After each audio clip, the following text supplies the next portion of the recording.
Hello my beautiful people, leo tumefanya maini. So hapa tutakuwa na vitunguu, nyanya, gilani au kotimiri, kitunguu saumu na pilipili mbichi. Kwa ajili ya harufu hapa tuna manjano, bizari nyembamba kidogo, curry powder, chumvi na pilipili manga. Kwa hiyo maini yetu, hakikisha ukiwa unapata maini, unatoa ile ngozi ya juu ile, ndo maini yako ukishapika yatakuwa magumu. Kwa kwenye sufuria letu tutaweka 1 tablespoon mafuta, then tutaweka hiyo 1 cup kitunguu, maini yetu ni nusu kilo.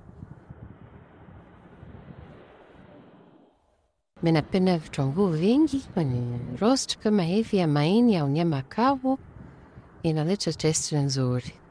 Utavikata vidogo vidogo ili baadaye kila vinavyoendelea kuiva inavurugika, ndio inakuwa ile rojo lako zito. Utamkoroga mpaka vitakapoanza kuwa brown kama hivyo, na wewe usikifanya kwenye sufuria. Usijali ni ile asidi ya vitunguu kwa sababu tutumii mafuta mengi. Ila kama unapenda kutumia mafuta mengi, kwa unaweza kuweka mafuta mengi. So kama hapo utakoroga tena kidogo, then tutaenda kuweka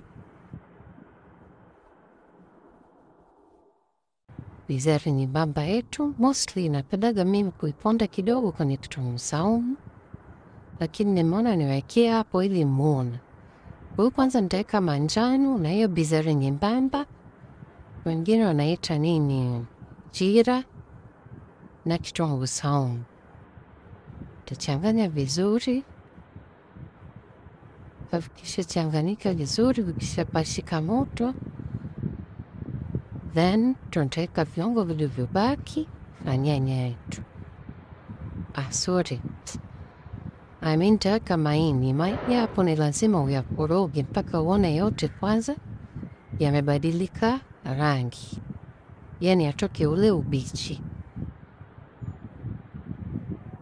Kwa hiyo kishatoka ubichi kama hivyo, yote umeona yameshabadilika rangi vizuri, ndio utamalizia kuweka viungo vingine, alafu tutaikia na nyanya. Ona kama unavyoona hapo, maini yote yameshakuwa rangi moja, ile rangi ya ubichi imetoka. Tutamalizia kuweka viungo vingine hapo, then tutaweka nyanya yetu. Kwa wale wanaopenda wanaweza kuweka na nyanya ya pakiti, lakini mimi napenda hivyo sijaweka. Lakini kama unataka rosti lako lile zito nyingi, unaweza kuongeza nyanya na hiyo nyanya ya pakiti kidogo. Kwa mimi nitakoroga hapo mpaka vichanganyike, then nitafunika niache hivi. Maini jamani hayawekewi maji, maini hayachemshwi. Kwa hapo unaweka moto mdogo, unafunika, utaacha yataiva hivyo na mvuke tu taratibu. Kwa kama hivyo mnavyoona hapo, mshatoa mvuke, utakoroga kidogo, then utaonja chumvi. Unachohitaji kuongeza utaongeza, alafu tarudisha tena, tuyafunike, tuyaache moto mdogo yaendelee kuchemka.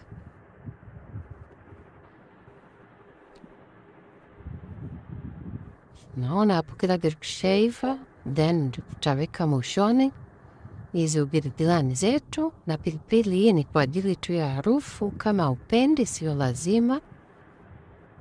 Kwa hiyo tutakoroga tena kidogo, then tutafunika, tuache kidogo.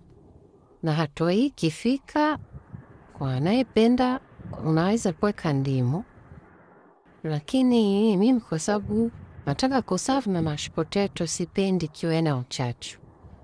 Lakini kama unakula na wali au let's say na chapati, ukiweka kandimu kidogo inapendeza. Kwa hiyo ndimu ni optional kwa anayetaka.